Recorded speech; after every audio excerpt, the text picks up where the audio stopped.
My name is Stellar Lufrano Jardine, and I am presenting the Sustainable Plan for the College of Business. I worked on this plan because I feel it is in the college's best interest to consider the sustainable development goals put forth by the United Nations and how those goals can benefit our college and hopefully encourage the university to take additional steps forward as we work towards a more sustainable planet.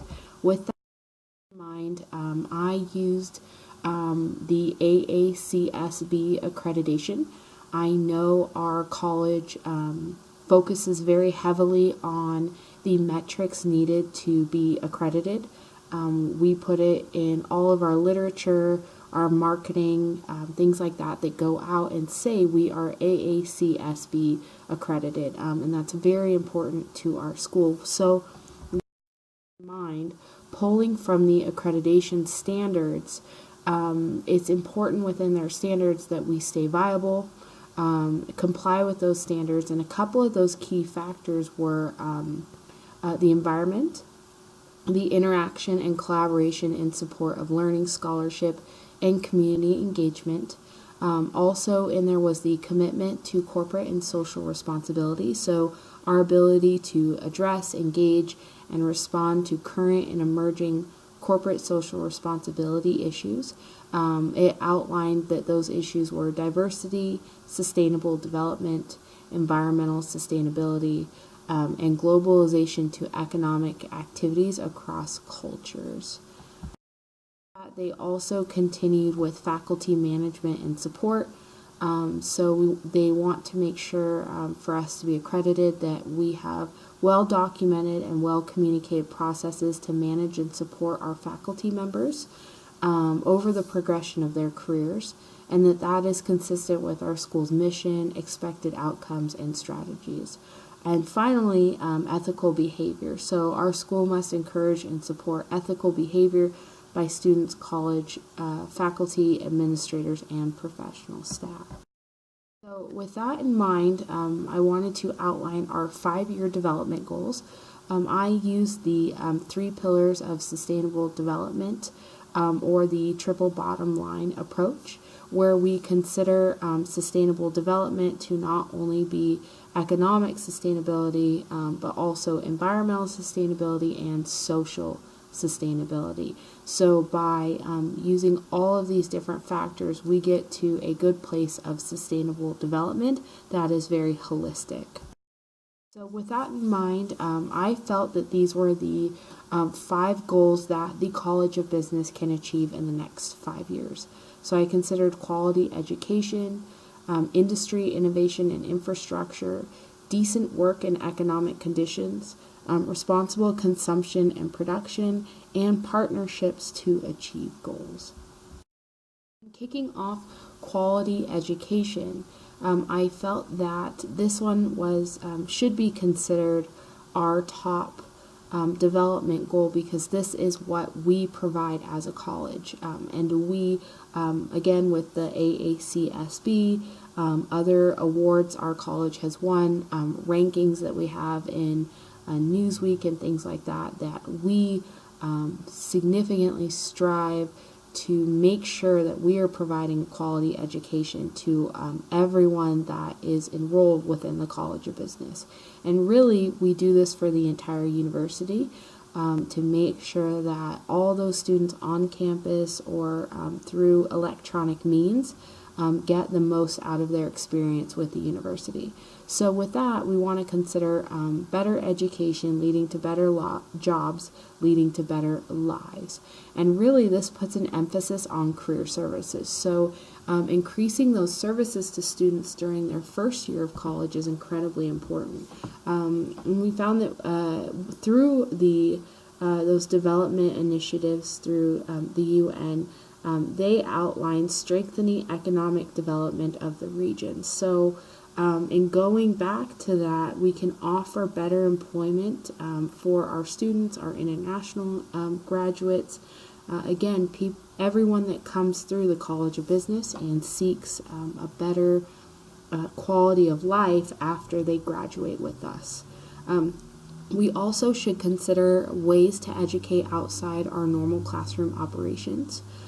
So what can we do that is targeting youth, elementary school, middle school, high schools, disadvantaged students, non-traditional students, students of low income. And then I also included the more inclusion of disabled adults, disabled youth, and increasing women enrollment. And I meant that more specifically in our IS major, because our information systems major is growing significantly, but we need to also be aware of the women enrollment in that major as well, because that is a big push within that industry to make sure that women are represented as well. So kicking off our first development goal, I really felt that we do a great job of quality education, but there are some things that we can do to strengthen our brand, to strengthen our development, and to reach those that would be non-traditional, meaning that they don't come to campus to get a formal education, but they can still be impacted by the work that the College of Business does. So with that, I lead into industry, innovation, and infrastructure.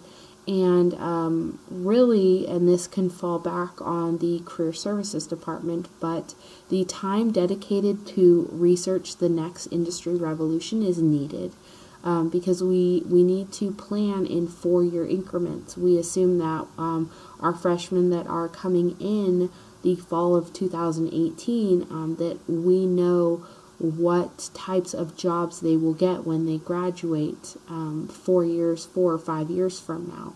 So we want to make sure that we're figuring out in Northern Nevada what is the next industry revolution. Really, we can branch that out to what is also happening throughout the United States and what is happening globally, so that we prepare our students for a workforce that's going to be there. We also want to continue to support emerging companies in Northern Nevada. Development of leadership to support innovative industries.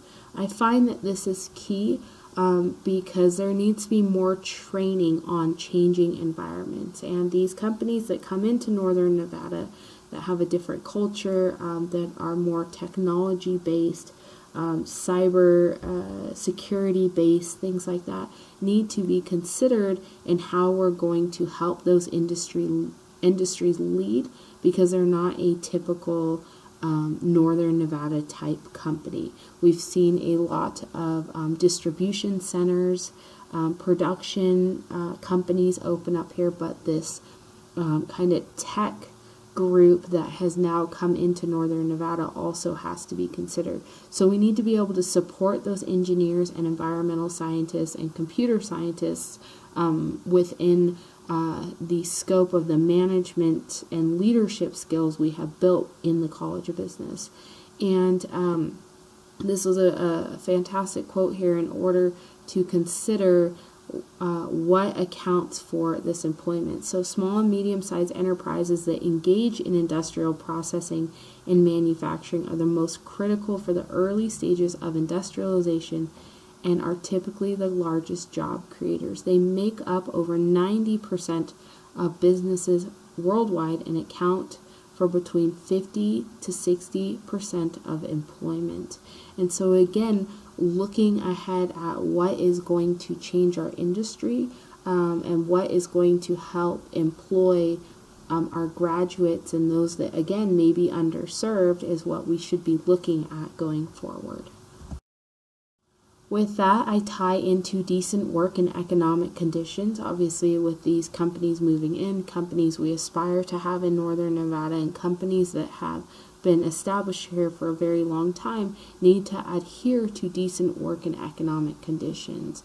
And so to achieve higher levels of economic productivity through diversification, technological upgrading, and innovation, including through a focus of high value added and labor incentive sectors. So this is really telling us that we need to look beyond the basic services that have been in Northern Nevada. So our casinos, these long-standing businesses also need to consider decent work and economic conditions in order to have an employee pipeline that's going to be there should these new companies come in and start to take that talent. And then on my third bullet point here, we have to consider the poverty level for a household of 4 in Nevada. So at $25,100, a family of 4 trying to work, pay rent, and feed their family is unable to consider a bigger future or higher education. So with that, we need to again serve that underserved market, those people that might not have a voice, and really go out there and shine and say that we are going to be there for you regardless of if you're getting a 4-year education. We are still invested in your development and making sure that you can go out and get a job that has good work and economic conditions. So that's, again, going beyond the student services, considering community services and all these things that empower our region. Another big piece, and AACSB outlined this with their environmental sustainability, was to have responsible consumption and production. And so within the College of Business, while we're not producing any items or making extreme waste from the, if we were to be creating widgets, we still have to focus on our water, energy, and food. So water has a direct correlation to our region because we are concerned about drought, lack of development, and increase in summer fires. Again, all these things that may drive companies or people away from the region if we do not get them under control. So I believe that the College of Business can play a role in this by saving energy and by refocusing college activities so that we engage students while they're on campus and that we advocate for energy development throughout UNR. And this is really important because the College of Business cannot do it alone. So we would have to work with other groups to make sure that we are being responsible in our consumption throughout the College of Business, but that also we're using those best practices to encourage other colleges and other buildings on campus to deploy the same environmental standards. So we should consider what we waste on campus and within the college. Possibly excess food can be donated, composted, or create a community / student gardening area that really shows the university and the community that we're taking this consumption and not wasting very seriously. Final goal, we want to consider the partnerships to achieve these goals. So consider our local, national, and global reach. And by global reach, we do have our Nevada Global Business Program. And really, we can use that to not only tour companies that we go to visit when we go to these different places with students, but also what is our impact while we are there? How can we help them solve problems? And what insight might they have into solving some of the problems that we have in our region? So again, we want to engage with these multi-stakeholder partnerships. That way we develop, mobilize, and share this knowledge, the expertise, technology, and financial resources. I mean, if we are able to come up with a collective group that can encourage and promote these partnerships and create better experiences and better resources, then we should do that instead of reinventing the wheel. There are a lot of partnerships out there that we could be forming with organizations that have done this very well. And so the College of Business should not be in the business of going out and starting from scratch. We should leverage the long-term relationships that we have built so that we can define our short-term, long-term, and lifetime goals within the College of Business. So the implementation of these development goals is incredibly important. Here I've talked about how the College of Business, its faculty, and its administration can determine these activities to aid in each goal. A committee for each goal should be set up with an accountability person to assess progress and achievements. We can use established resources such as a Career Center to assess economic developments and work conditions. The Career Center can also streamline ways to develop students to increase outreach and service learning. As long as we work with the community groups to engage disadvantaged groups, and we should work with environmental groups to decrease our waste and increase environmental awareness. So again, a lot of this goes back to that last goal of building these partnerships. So we have the resources here that we may need. And of course, I tried to list them all out. While we might not use them all, it is something that we can have kind of in the back of our minds as we develop our pipeline of how we are going to achieve the different goals that we've set forth. So I feel that we have our people, administration, faculty, students, community. We have a great access to equipment, classrooms, technology, transportation. We definitely have a presence in Reno with our campus, but we can also consider community areas. And then work again on those partnerships, women groups, the disabled community, economic development, and environmental resources. And finally, considering those economic factors, we want to again build more partnerships with businesses in Nevada. We want to consider our educational access, our wages and equality, and that student development piece is very critical. So with our project schedule and milestones, I think our project and goal development could happen at the beginning of October. We can establish our project and goal committee by December. We can set our completion goals by August 2019 and engage in those outside partners by January 2020. I believe it will take a while for us to develop our goals.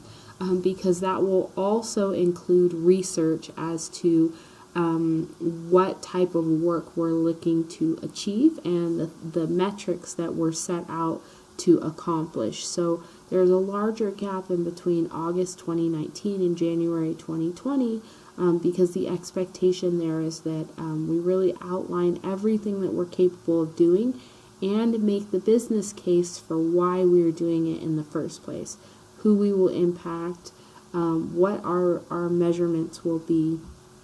And so throughout this process, we want to make sure that we are continuing the projects and the assessments.